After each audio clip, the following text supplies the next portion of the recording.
Eu nunca contei isso para ninguém, mas já não posso levar esse peso comigo. Tem noites que acordo com o coração apertado, como se alguém tivesse sentado no meu peito, e fico olhando para o teto escuro da minha casa, ouvindo o silêncio da madrugada, pensando se eu fiz a coisa certa. Se é que existe coisa certa quando a gente vive escondendo a verdade por 50 anos. 50 anos, minha filha. Meio século guardando um segredo que me queima por dentro toda vez que olho para os olhos do meu filho. E agora, aqui sentada nessa cadeira de balanço que pertenceu à minha mãe, com essas mãos cheias de manchas e veias saltadas, eu preciso contar. Preciso tirar isso de dentro de mim antes que seja tarde demais. Antes que eu vá embora desse mundo carregando uma mentira que já virou parte de quem eu sou. Meu nome é Lourdes. Dona Lourdes para todo mundo aqui na cidade. Tenho 78 anos, 5 netos, 2 bisnetos e uma história que nunca deveria ter acontecido. Mas aconteceu.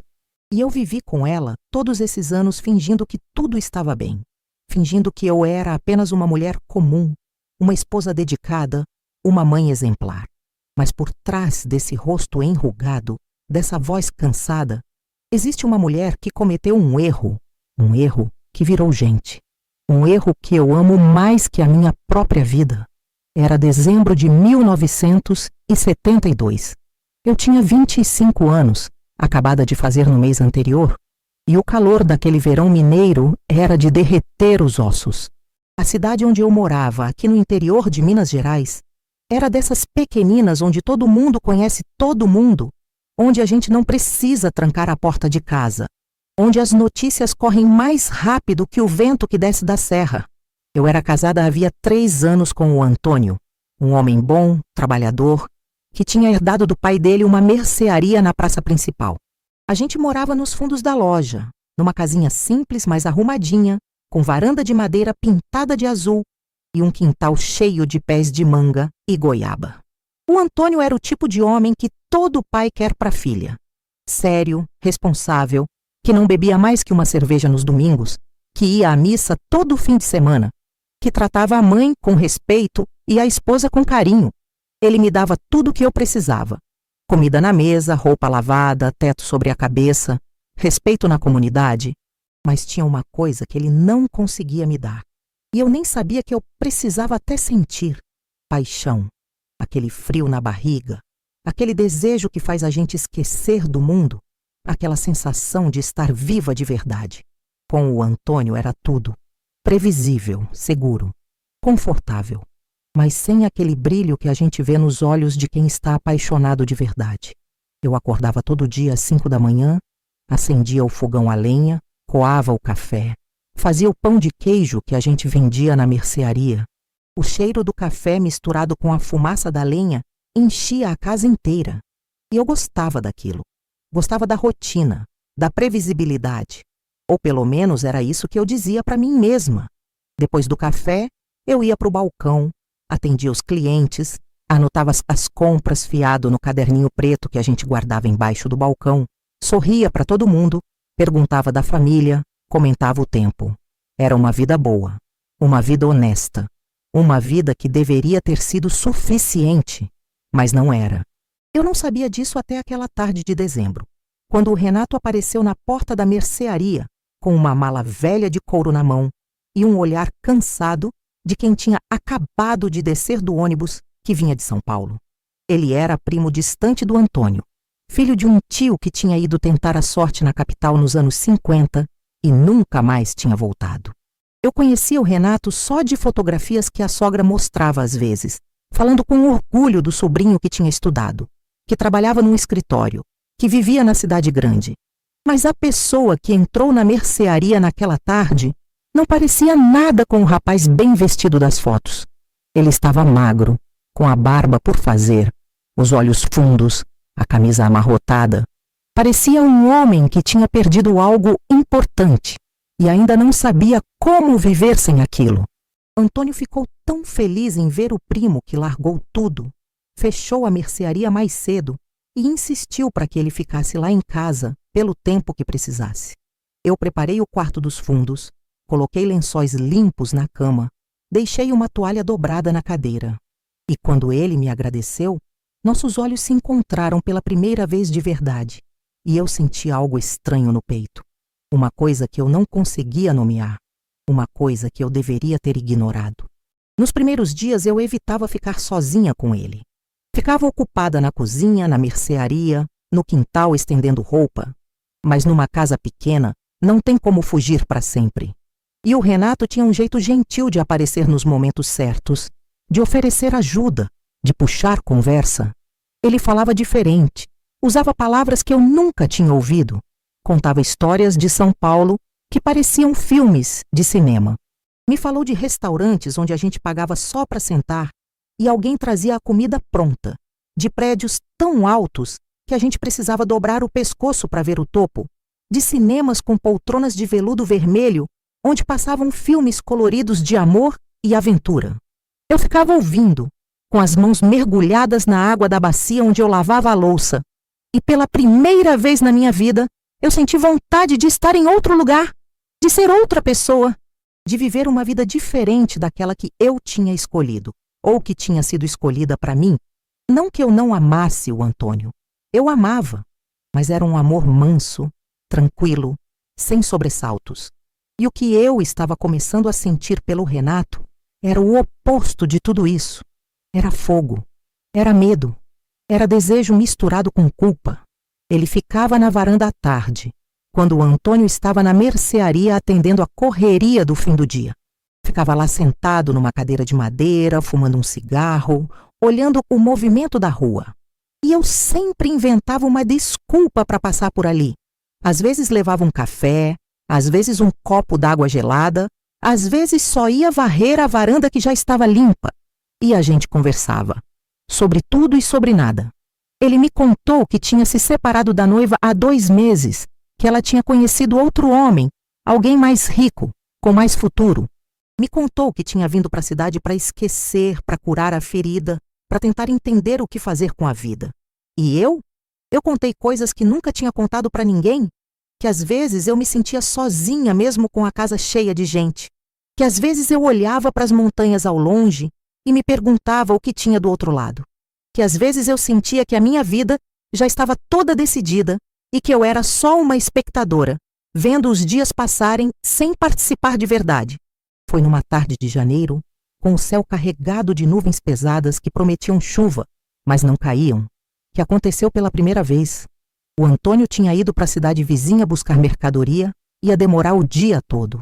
A casa estava vazia, quieta, com aquele silêncio pesado que vem antes da tempestade.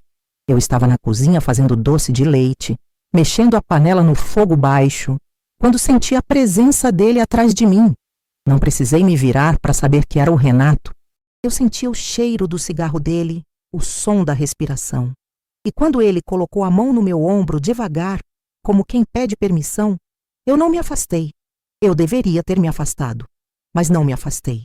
O que aconteceu depois foi tão rápido e tão intenso que às vezes eu tenho dúvida se foi real ou se foi um sonho. Um sonho ruim, um sonho bom. Eu não sei mais. A gente se beijou ali mesmo na cozinha, com a panela de doce borbulhando no fogão, com o barulho distante de um trovão quebrando o silêncio. E foi como se tudo que eu tinha guardado dentro de mim por 25 anos explodisse de uma vez. Eu não pensei no Antônio, não pensei nas consequências, não pensei em nada, só senti. E depois, quando acabou, quando a gente se separou ofegantes, com a culpa já começando a doer no peito, eu chorei. Chorei tanto que as lágrimas caíram dentro da panela de doce, salgando o que deveria ser só doce. E o Renato me abraçou e disse que não ia acontecer de novo, que tinha sido um erro, que ele ia embora logo, voltar para São Paulo, sumir da minha vida. Mas aconteceu de novo, e de novo, e de novo. Por 2 meses inteiros, a gente se encontrava às escondidas, no sítio abandonado que tinha pertencido ao avô dele, numa casa velha de pau a pique com o teto cheio de buracos e o chão de terra batida. Era tão errado que doía, mas era tão intenso que eu não conseguia parar. Cada encontro era uma despedida. Cada beijo era o último. Cada abraço era cheio de culpa e de desejo ao mesmo tempo. Eu vivia dividida entre 2 vidas, 2 mulheres diferentes. A Lourdes, que acordava de manhã, fazia café para o marido, sorria para os clientes, ia à missa no domingo. E a outra Lourdes, aquela que se transformava nos braços do Renato, que sentia coisas que nunca tinha sentido, que por algumas horas esquecia de tudo e só existia. Eu sabia que aquilo ia acabar mal. Sabia, mas eu não tinha forças para parar. Até que numa manhã de março, acordei com o estômago embrulhado. Vomitei o café da manhã e a comida do almoço e o jantar. Achei que era alguma coisa que eu tinha comido. Mas no dia seguinte, foi a mesma coisa. E no outro também. E quando faltou a menstruação, quando senti aquele atraso que toda mulher conhece, eu soube. Eu soube sem precisar de médico, sem precisar de confirmação. Eu estava grávida. Fiquei 3 dias sem conseguir sair da cama. Fingi que estava com uma gripe forte, que precisava descansar. Mas o que eu estava era apavorada. Completamente apavorada. O Renato tinha voltado para São Paulo na semana anterior, sem deixar endereço, sem se despedir direito. A gente tinha combinado assim, que era melhor cortar de uma vez sem prolongar a dor. E agora eu estava ali, sozinha, com um filho crescendo dentro de mim e sem saber quem era o pai. Porque eu e o Antônio também tínhamos relações, claro, éramos casados. Mas a conta não batia. As datas não batiam. No meu coração eu sabia de quem era aquela criança. E esse saber me matava um pouco a cada dia. Quando eu finalmente contei para o Antônio que estava grávida, ele ficou tão feliz que pegou no colo e me rodou pela sala, rindo feito criança. Ele sempre quis ser pai. Sempre falou em ter uma casa cheia de filhos, pelo menos uns 5 ou 6. E eu sempre enrolava. Dizia que a gente era jovem ainda, que tinha tempo. Mas agora não tinha mais jeito. Eu ia ser mãe. E meu marido ia ser pai de um filho que talvez não fosse dele. Os meses da gravidez foram os mais difíceis da minha vida. Cada enjoo, cada pontada, cada movimento daquela criança dentro de mim era uma lembrança do meu pecado. Eu rezava toda noite, de joelhos no chão frio do quarto, pedindo perdão para Deus, pedindo que meu filho nascesse com a cara do Antônio, que ninguém desconfiasse de nada. Eu fazia promessas. Prometi que ia ser a melhor esposa do mundo. Prometi que ia esquecer o Renato. Prometi que ia dedicar minha vida inteira a fazer o Antônio feliz, a compensar essa traição com amor e dedicação. E cumpri cada uma dessas promessas. Até hoje eu cumpro. Mas naquela época, enquanto eu esperava o bebê nascer, o medo me consumia. Eu tinha pesadelos. Sonhava que meu filho nascia com uma placa na testa dizendo "Filho do pecado". Sonhava que o Antônio descobria tudo e me expulsava de casa. Sonhava que a cidade inteira apontava o dedo para mim, me chamando de vagabunda, de sem vergonha, de destruidora de lares. E eu acordava suada, com o coração disparado, e olhava para o Antônio dormindo do meu lado, tão tranquilo, tão inocente, tão feliz com a ideia de ser pai. E a culpa era tão grande que eu tinha vontade de sumir, de desaparecer, de nunca ter existido.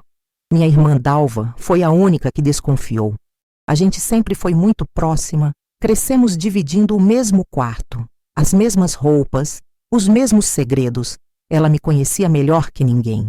E um dia, quando eu estava no 6º mês, ela apareceu lá em casa com uma desculpa qualquer de visita, esperou o Antônio sair, sentou do meu lado na cama e perguntou, olhando fundo nos meus olhos. Perguntou de um jeito que não precisava nem terminar a frase. E eu, que tinha jurado que ia levar aquilo para o túmulo, desabei. Contei tudo. Entre soluços, com as mãos tremendo, contei do Renato, dos encontros escondidos, do medo que eu estava sentindo. E a Dalva não me julgou. Ela só me abraçou, me deixou chorar no ombro dela. E depois, quando eu me acalmei, ela segurou minhas mãos e disse algo que eu nunca esqueci. Ela disse que eu tinha 2 escolhas. Podia viver o resto da vida na culpa, me destruindo por dentro, ou podia aceitar o que tinha acontecido, criar aquela criança com amor e ser a melhor mãe que eu conseguisse ser. E que não importava quem era o pai biológico, porque pai de verdade é quem cria, quem cuida, quem ama. E o Antônio ia ser tudo isso e mais um pouco.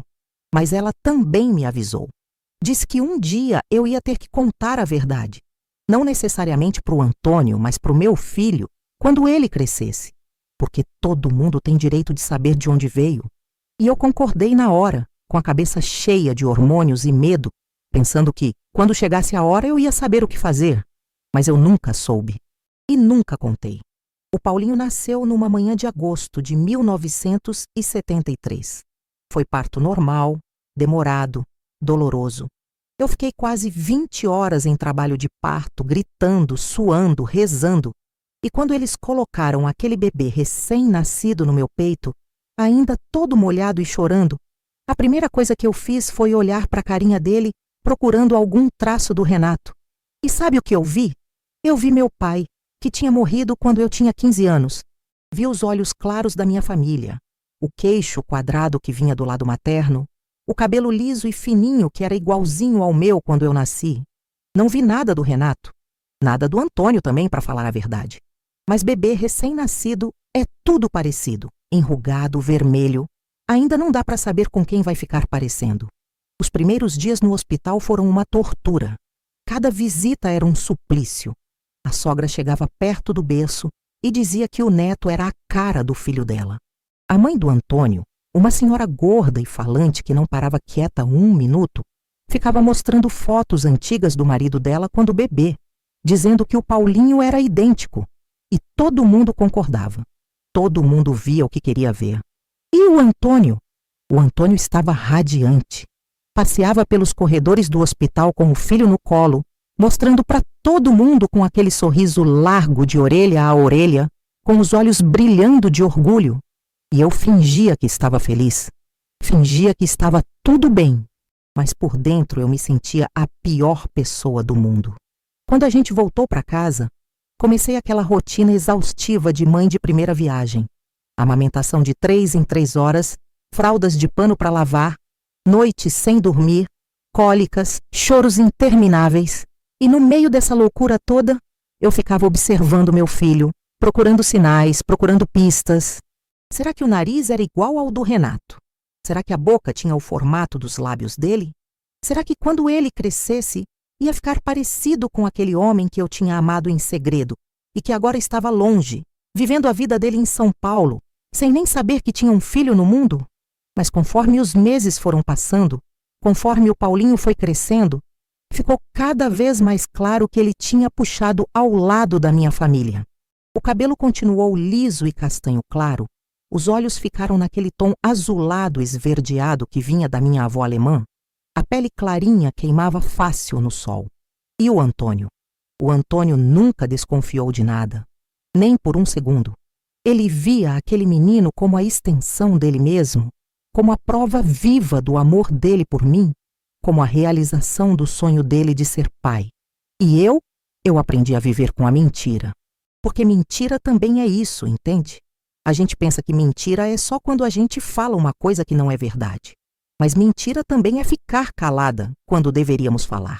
É deixar as pessoas acreditarem numa versão dos fatos que a gente sabe que não é real.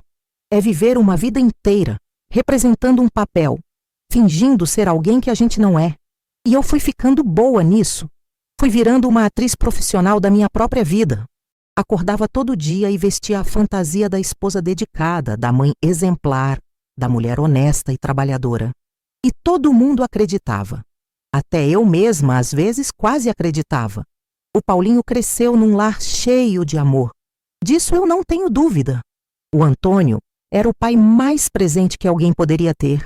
Levava o menino para pescar no rio aos domingos, ensinava a andar de bicicleta segurando no bagageiro, inventava brincadeiras, contava histórias antes de dormir. E o Paulinho adorava o pai. Falava dele com aquela admiração que só criança tem, aquela certeza absoluta de que o pai é o homem mais forte, mais inteligente, mais importante do mundo inteiro. E cada vez que eu via aquela relação entre eles, aquele amor genuíno, aquela conexão, eu pensava: como eu posso destruir isso? Como eu posso chegar e falar: Paulinho, seu pai de verdade é outro homem, um homem que você nunca viu, que foi embora sem saber da sua existência, que nem sabe que você existe? Como eu faço isso sem destruir tudo? Então eu fui empurrando com a barriga, como a gente diz aqui. Fui deixando os anos passarem. O Paulinho entrou na escola, fez amigos, começou a jogar futebol no time da cidade. Era um menino alegre, saudável, cheio de vida. E o Antônio estava sempre lá, nas festas da escola, nos jogos de futebol, nas consultas médicas. Era ele quem ajudava com a lição de casa, quem dava bronca quando o menino fazia arte, quem consolava quando ele chegava em casa chorando porque tinha brigado com algum colega. Era ele quem estava presente. E paternidade é isso, não é? Não é sobre sangue, sobre DNA, sobre biologia. É sobre presença, é sobre amor. É sobre estar lá quando a criança precisa. Mas tem uma coisa que ninguém fala sobre guardar segredo. Uma coisa que eu descobri na prática, no dia a dia, nesses 50 anos todos. Segredo pesa. Pesa de um jeito que não dá para explicar para quem nunca guardou um. É como carregar uma pedra no peito. Uma pedra que vai ficando cada vez mais pesada conforme os anos passam. Tem dias que eu conseguia esquecer, fingir que não existia, viver minha vida normalmente. Mas tinha outros dias, principalmente em datas importantes. Aniversário do Paulinho, Dia dos Pais, Natal, que aquela pedra ficava tão pesada que eu mal conseguia respirar. Eu lembro de um Dia dos Pais específico. O Paulinho devia ter uns 10 anos. Ele tinha feito um desenho na escola, daqueles desenhos de criança, todo colorido e desproporcional, com um homem grandão de mãos dadas com um menino pequenininho, e embaixo estava escrito com aquela letra torta e caprichosa: para o melhor pai do mundo. Ele chegou em casa todo orgulhoso, entregou o desenho para o Antônio, e meu marido ficou emocionado com os olhos marejados, dizendo que ia emoldurar aquilo e colocar na mercearia para todo mundo ver. E eu, que estava na cozinha lavando louça, tive que me segurar para não chorar também. Mas não era lágrima de alegria, não. Era lágrima de culpa. Porque eu sabia que aquele desenho, aquela homenagem, aquele amor todo, era baseado numa mentira que eu tinha criado e sustentado todos aqueles anos. A Dalva continuou sendo minha confidente, a única pessoa no mundo que sabia a verdade. Ela nunca me cobrou, nunca me julgou, mas também nunca me deixou esquecer completamente. Às vezes, quando a gente estava sozinha, ela soltava algum comentário. E aí, Lourdes, já pensou em contar para o menino? E eu sempre mudava de assunto, sempre inventava uma desculpa, sempre empurrava para frente. Não é o momento certo, eu dizia. Ele ainda é criança. Depois ficou. Ele está na adolescência, é uma fase difícil, não quero complicar mais. Depois virou. Ele está prestando vestibular. Não posso mexer com o psicológico dele agora. E por aí foi, desculpa atrás de desculpa, ano após ano. O Renato nunca mais voltou para a cidade. Eu soube por alto, através de comentários da família, que ele tinha se casado em São Paulo, que tinha tido filhos, que estava bem de vida. Uma vez, acho que o Paulinho tinha uns 15 anos. A sogra comentou que o Renato ia passar pela cidade de carro, indo para a Bahia de férias com a família, e que talvez parasse para visitar. Eu fiquei uma semana inteira com o coração na mão, apavorada com a possibilidade de ele aparecer, de ver o Paulinho, de reconhecer algum traço dele próprio no menino. Mas ele não veio. Ligou para a sogra dizendo que não ia dar tempo, que estavam com pressa. E eu respirei aliviada. Aliviada e triste ao mesmo tempo, porque uma parte de mim queria vê-lo de novo, só para saber se aquilo que eu tinha sentido por ele era real ou se tinha sido só ilusão, só carência, só tédio de uma vida sem emoção. O tempo foi passando como passa para todo mundo. O Paulinho cresceu, virou um moço bonito e educado. Fez faculdade de administração na capital, conheceu uma moça boa, a Fernanda, casou, teve filhos. E o Antônio? O Antônio envelheceu feliz, orgulhoso do filho que tinha criado, do homem de bem que ele tinha se tornado. A mercearia continuou funcionando por muitos anos, até que ficou difícil competir com os supermercados grandes que foram abrindo na região. Mas a gente já estava aposentado. O Paulinho já estava bem de vida, então não fez tanta diferença. Eu me tornei avó, vovó Lourdes, e os netos do Paulinho me chamavam assim, com aquele carinho gostoso que só neto tem. E eu olhava para aquelas crianças, para o sangue que corria nas veias delas, e pensava: elas têm um bisavô que nunca vão conhecer, que nem sabe que elas existem, que vive a vida deles sem fazer ideia de que deixou uma descendência aqui nessa cidadezinha do interior de Minas. Foi em 2018 que o Antônio ficou doente. Câncer no pulmão, daqueles agressivos que não dão chance. Foram 6 meses de sofrimento, internações no hospital, quimioterapia que deixava ele fraco e nauseado, perda de peso, perda de cabelo, perda da dignidade. Eu cuidava dele com toda a dedicação do mundo, como eu tinha prometido a Deus décadas atrás. Dava os remédios na hora certa, fazia as comidas que ele conseguia engolir, segurava a mão dele nas noites de dor. E o Paulinho estava sempre presente também, visitando toda semana, trazendo os netos para alegrar o avô, pagando os melhores médicos, os melhores tratamentos. Nos últimos dias, quando já estava claro que ele não ia conseguir vencer aquela batalha, o Antônio ficou muito emotivo. Falava sobre a vida, sobre as coisas boas que tinha vivido, sobre como era grato por tudo. E uma noite, 2 dias antes de morrer, ele segurou minha mão com aquela força que só quem está se agarrando à vida tem, e disse uma coisa que me partiu o coração em 1000 pedaços. Ele disse: Lourdes, eu fui um homem feliz. Tive uma esposa fiel e dedicada. Tive um filho maravilhoso. Tive netos que são a luz dos meus olhos. Não tenho do que reclamar da vida. Deus foi bom comigo. Uma esposa fiel. Aquelas 3 palavras ficaram ecoando na minha cabeça por dias, por semanas, por meses. Uma esposa fiel. Ele morreu acreditando nisso. Morreu em paz, com aquela certeza, com aquela convicção. E eu deixei. Deixei ele partir dessa vida carregando uma ilusão. Mas será que foi errado? Será que eu deveria ter contado a verdade naquele momento? Destruído a paz dele nos últimos dias de vida? Tirado dele a alegria de achar que tinha tido uma família perfeita? Eu não sei. Até hoje eu não sei se fiz a coisa certa. O Antônio foi enterrado aqui no cemitério da cidade, debaixo de um ipê amarelo que fica lindo quando floresce em setembro.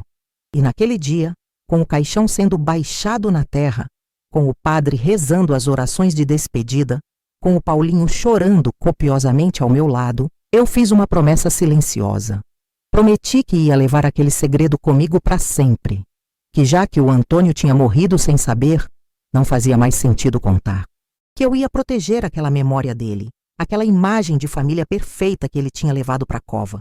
Mas aí aconteceu uma coisa que eu não esperava.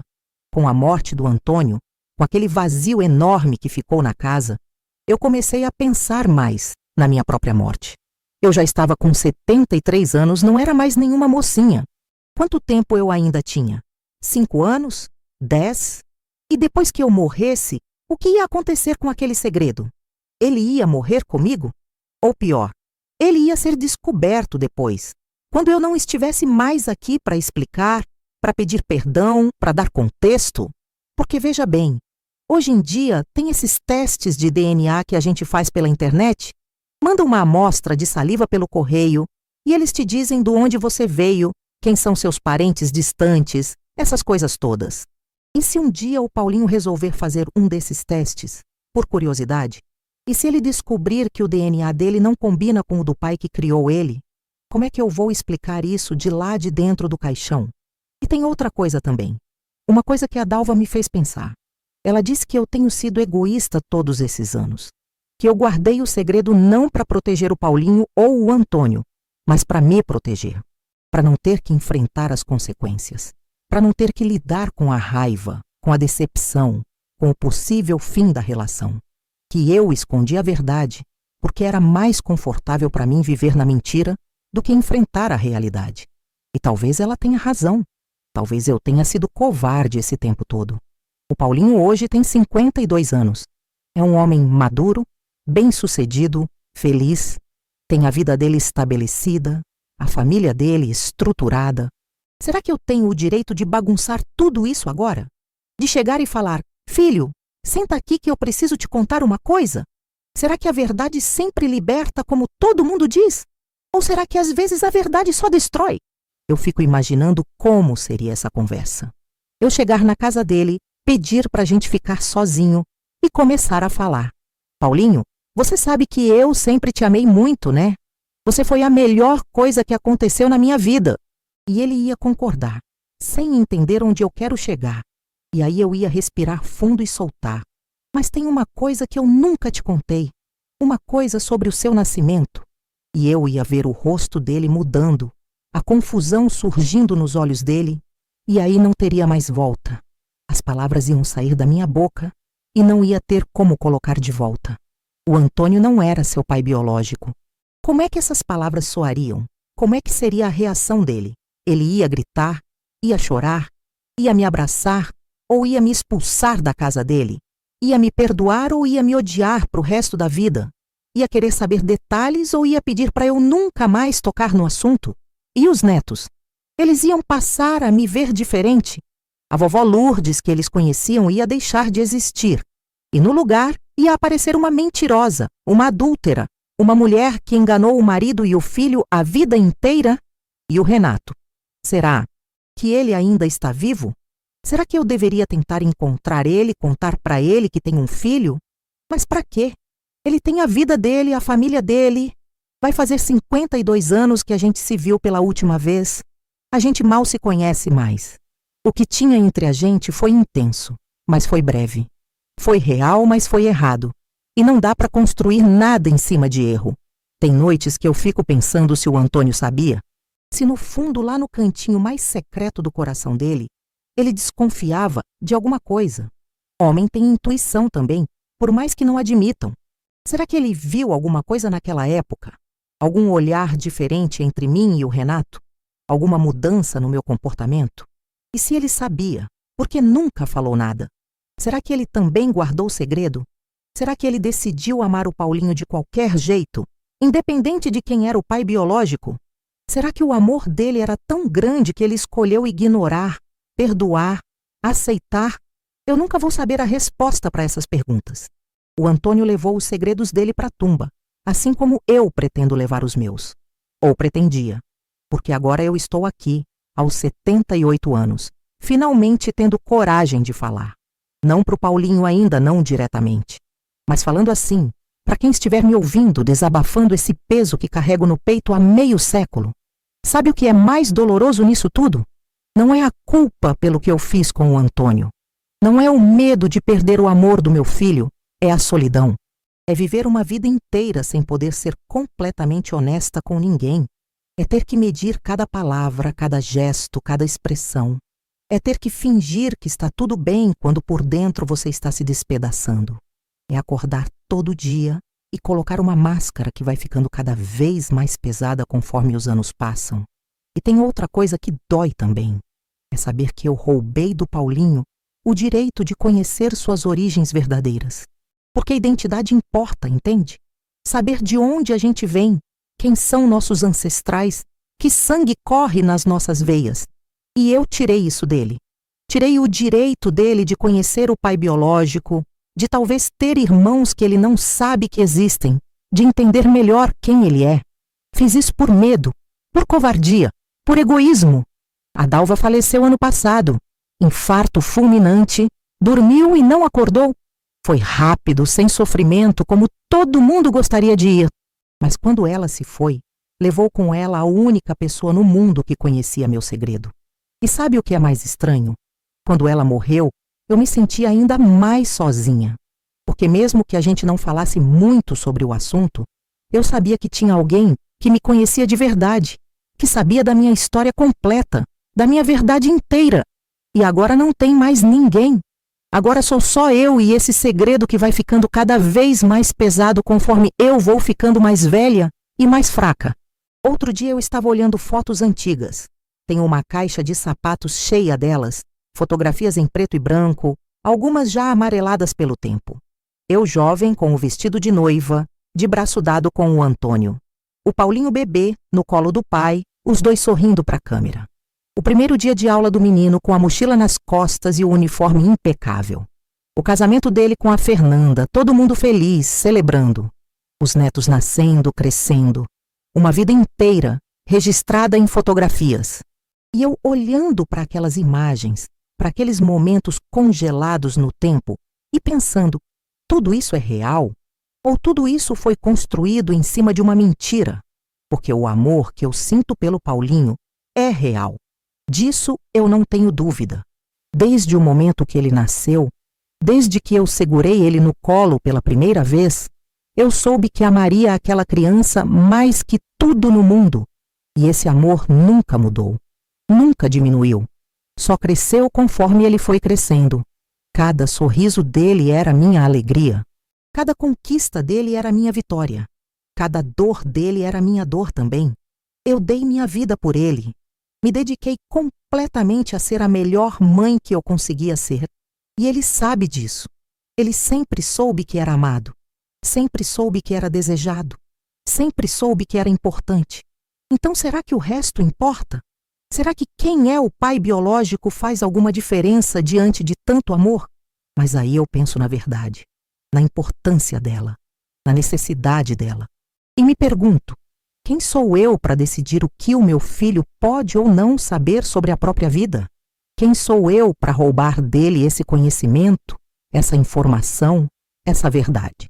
Mesmo que seja dolorosa, mesmo que seja difícil, mesmo que seja complicada, ela não deveria ser uma escolha dele de saber ou não saber. Tem vezes que eu ensaio a conversa na minha cabeça. Fico imaginando as palavras, tentando encontrar a melhor forma de falar. Filho, o amor que seu pai, o Antônio, tinha por você era verdadeiro. Ele te criou, te educou, te amou como nenhum homem poderia amar um filho. Mas existe uma verdade sobre suas origens que eu escondi todos esses anos. Será que dá para falar assim? Será que dá para amenizar? Ou não tem jeito de falar uma coisa dessas sem causar dor, sem causar decepção, sem causar revolta? E se ele perguntar sobre o Renato? O que eu vou dizer? Que foi um caso de 2 meses? Que foi um erro? Que eu estava confusa, infeliz, procurando algo que não sabia que estava procurando? Como é que eu explico para um filho maduro que a mãe dele traiu o pai dele? Como é que eu peço perdão por algo que aconteceu há mais de 50 anos, mas que continua tendo consequências até hoje? Às vezes eu penso que deveria escrever uma carta, deixar tudo explicado no papel, colocar num envelope lacrado com instruções para ser aberta só depois que eu morrer. Assim eu não precisaria ver a reação dele, não precisaria lidar com a raiva, com a decepção, com o possível fim da nossa relação. Mas isso não seria mais covardia? Fugir da responsabilidade de enfrentar as consequências dos meus atos? Deixar a bomba estourar quando eu já não estiver mais aqui para ajudar a juntar os cacos? Eu olho para o espelho e vejo uma senhora de cabelos brancos, rosto cheio de rugas, mãos trêmulas. Vejo uma mulher que viveu 78 anos, que sobreviveu a guerras pessoais que ninguém mais conhece, que carregou peso que ninguém mais viu. Vejo uma mulher cansada, cansada de mentir, cansada de fingir, cansada de carregar esse fardo sozinha. E me pergunto, até quando? Até quando eu aguento? Até quando isso vai continuar me consumindo por dentro? Tem dias que a culpa é tão grande que eu mal consigo sair da cama. Fico olhando para o teto, repassando tudo na cabeça, me perguntando onde foi que eu errei, o que eu poderia ter feito diferente. Deveria ter resistido ao Renato desde o primeiro olhar? Deveria ter contado para o Antônio logo que descobri a gravidez? Deveria ter contado para o Paulinho quando ele era criança, adolescente, jovem adulto? Em que momento a verdade teria machucado menos? Ou não existe momento certo para uma verdade assim? E o Renato, será que ele pensa em mim às vezes? Será que ele se lembra daqueles 2 meses em que a gente viveu aquela intensidade toda? Será que foi importante para ele? Ou foi só uma distração para esquecer a ex-noiva? Será que ele já está morto? Será que vive feliz em São Paulo, cercado pela família que construiu sem nunca imaginar que deixou um filho para trás nessa cidadezinha do interior? Será que seria justo procurar ele agora, depois de tanto tempo, e jogar essa informação na vida dele também? Porque não é só a minha vida que seria afetada se eu decidisse contar. É a vida do Paulinho, que teria que reprocessar toda a sua história, toda a sua identidade. É a vida da Fernanda e dos netos, que veriam a estrutura familiar deles abalada. É a memória do Antônio, que seria manchada pela revelação da traição.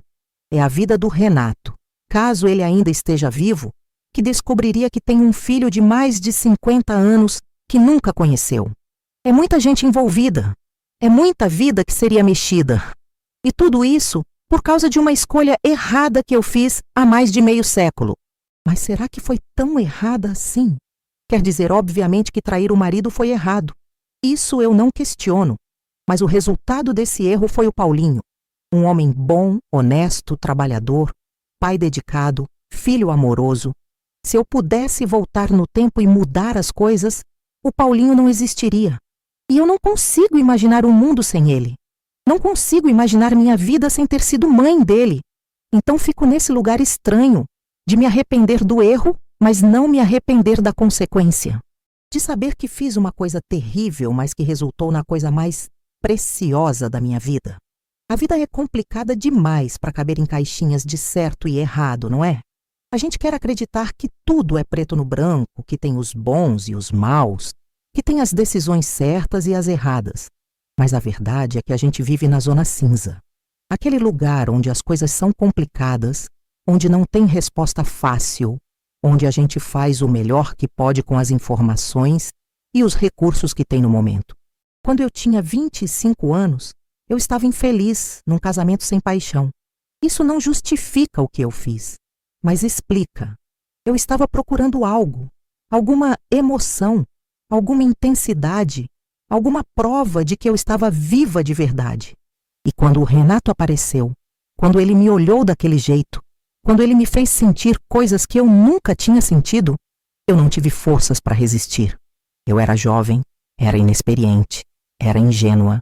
Achei que podia ter aqueles momentos de intensidade sem consequências.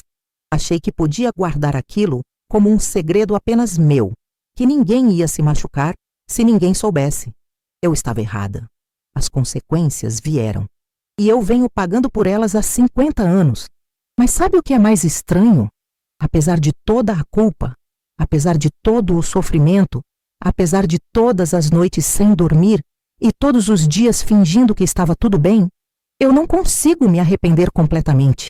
Porque aqueles 2 meses com o Renato foram os únicos momentos na minha vida inteira em que eu me senti completamente viva. Foi errado? Foi. Foi egoísta? Foi. Foi uma traição terrível? Foi. Mas foi real. Foi intenso. Foi verdadeiro. E por mais que eu tenha passado o resto da vida tentando compensar, tentando ser a melhor esposa e a melhor mãe possível, tentando apagar aquele erro com décadas de dedicação, aquela memória continua lá, guardada num cantinho do meu coração. Não com orgulho, mas com uma nostalgia dolorosa de quando eu fui apenas eu mesma, sem máscaras, sem papéis sociais, sem expectativas. Só uma mulher, sentindo o que estava sentindo. Isso faz de mim uma pessoa terrível? Talvez. Provavelmente. Eu traí a confiança de um homem bom que me amava. Escondi a verdade do meu filho a vida inteira. Vivi uma mentira por 50 anos. Mas eu também amei. Amei o Antônio do meu jeito dentro das minhas limitações. Amei o Paulinho com cada fibra do meu ser. Fui uma boa esposa, dentro do possível. Fui uma boa mãe, disso eu tenho certeza. Então onde isso me coloca? No time dos bons ou dos maus? Acho que no final das contas a gente é tudo isso ao mesmo tempo. Bom e mal. Certo e errado. Santo e pecador. A gente contém multidões, como dizia aquele poeta que o Renato gostava de citar. E a vida é isso. É tentar fazer o melhor com as cartas que a gente recebeu, sabendo que às vezes a gente vai errar, vai machucar pessoas que a gente ama, vai tomar decisões das quais vai se arrepender. E depois, a gente tem que viver com essas decisões, carregar essas consequências, tentar encontrar alguma redenção no meio da bagunça que a gente fez. Minha redenção foi o amor. Foi amar o Paulinho incondicionalmente. Foi ser presente na vida dele de um jeito que compensasse qualquer ausência. Foi fazer questão de que ele crescesse sabendo que era amado, que era importante, que tinha valor. E eu consegui. Ele cresceu feliz, seguro, amado. Ele se tornou um homem de bem. Então, talvez, de algum jeito torto e complicado, eu tenha feito alguma coisa certa no meio de tanto erro. Mas a pergunta continua. A pergunta que me assombra toda noite, quando eu fecho os olhos. Eu deveria contar. Depois de tanto tempo, depois do Antônio já ter morrido, Depois do Paulinho já ser um senhor de meia idade com a vida estabelecida, ainda faz sentido revirar o passado? Ainda faz sentido desenterrar segredos que estão enterrados há décadas? A verdade ainda importa? Eu acredito que sim. Eu acredito que a verdade sempre importa, mesmo quando dói, mesmo quando é inconveniente, mesmo quando parece que seria melhor deixar as coisas como estão, porque mentira corrói. Mentira destrói por dentro aos poucos, silenciosamente. E não importa quanto tempo passe, ela continua lá, viva, pulsando, esperando o momento de vir à tona. E quanto mais tempo passa, pior fica. Porque aí não é só a mentira original, é uma vida inteira construída em cima dela. Então talvez seja a hora. Talvez eu precise finalmente ter essa conversa com o Paulinho. Sentar com ele, segurar as mãos dele, olhar nos olhos dele e contar tudo, desde o começo. Desde aquela tarde de dezembro de 1972, quando o Renato apareceu na porta da mercearia. Contar sobre os 2 meses de encontros escondidos, sobre a gravidez inesperada, sobre o medo que eu senti, sobre a decisão de não contar. Contar sobre como o Antônio foi um pai maravilhoso, sobre como o amor dele por Paulinho era real e verdadeiro. Contar sobre a culpa que me acompanhou todos esses anos, sobre as noites sem dormir, sobre o peso de carregar esse segredo. E depois de contar, aceitar as consequências. Se ele ficar com raiva, aceitar a raiva. Se ele se afastar, aceitar o afastamento. Se ele nunca mais quiser falar comigo, aceitar o silêncio. Porque não é sobre mim. Nunca foi. É sobre ele. Sobre o direito dele de saber a verdade sobre a própria vida. Sobre dar a ele a escolha que eu nunca tive coragem de dar antes. Mas ao mesmo tempo, tenho medo. Muito medo. Medo de perder meu filho. Medo de que ele me veja diferente, me trate diferente. Medo de que o amor que ele sempre teve por mim se transforme em asco, em decepção, em mágoa. Medo de passar meus últimos anos de vida sozinha, sem a presença dele, sem os netos, sem a família que é a única coisa que me mantém viva. Porque o que é uma vida sem amor? O que é uma vida sem família? O que é uma vida quando a gente perde as únicas pessoas que importam?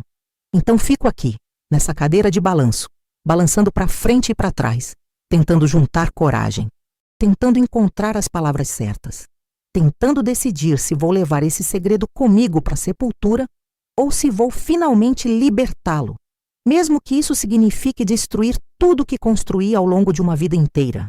E no meio dessa indecisão, dessa angústia, dessa luta interna, eu me pergunto, o que o Antônio faria se estivesse aqui? Ele ia querer que eu contasse? Ou ele ia preferir que o segredo morresse comigo?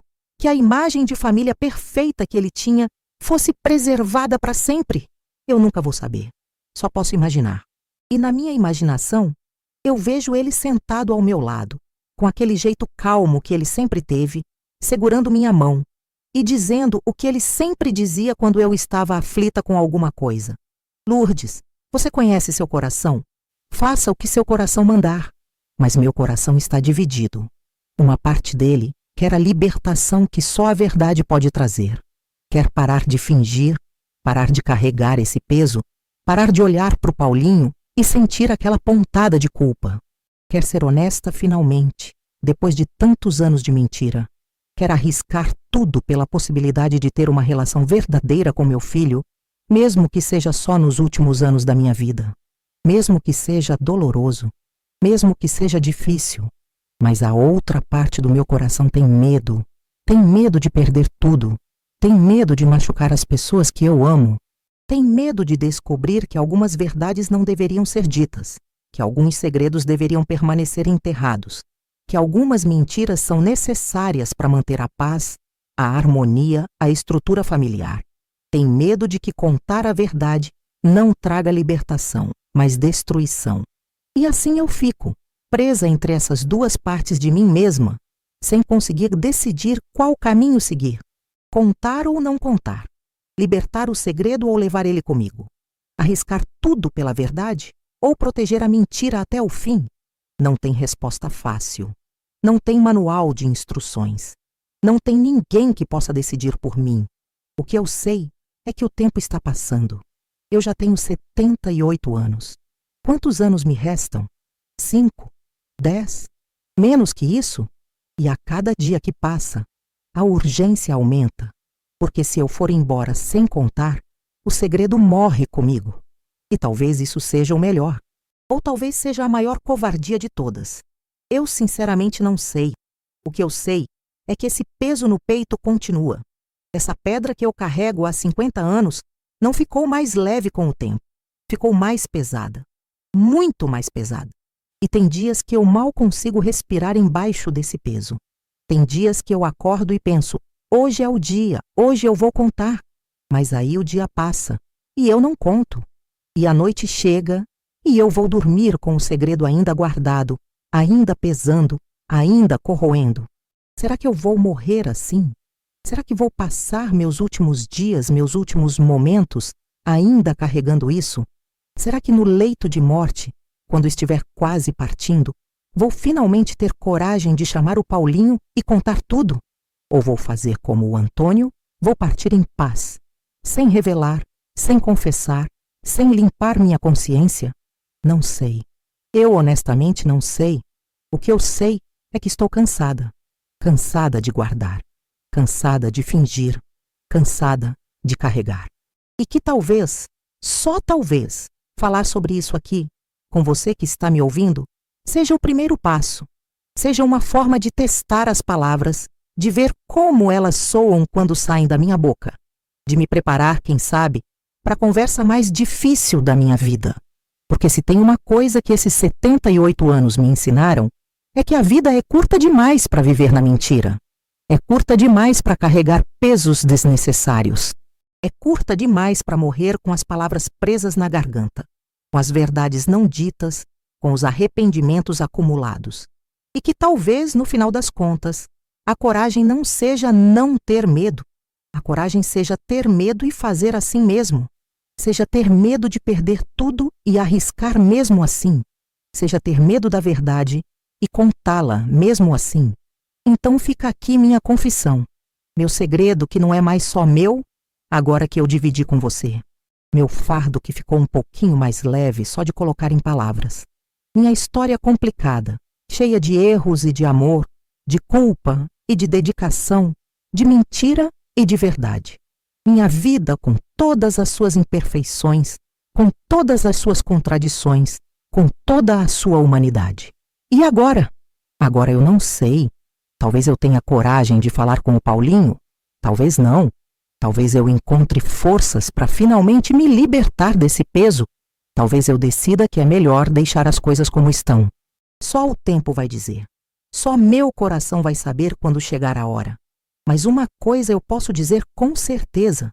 Esse segredo que eu carreguei no colo por 50 anos, esse filho que nasceu de um erro, mas que se tornou a maior bênção da minha vida, esse amor complicado e imperfeito que definiu quem eu sou, tudo isso faz parte de mim. E eu não posso mudar o passado. Não posso desfazer o que fiz. Não posso apagar os erros, mas posso talvez encontrar alguma paz, algum perdão, alguma aceitação. E quem sabe, se Deus quiser, alguma redenção antes de partir. Se você também já carregou um segredo, me conte nos comentários. Eu leio cada um com carinho.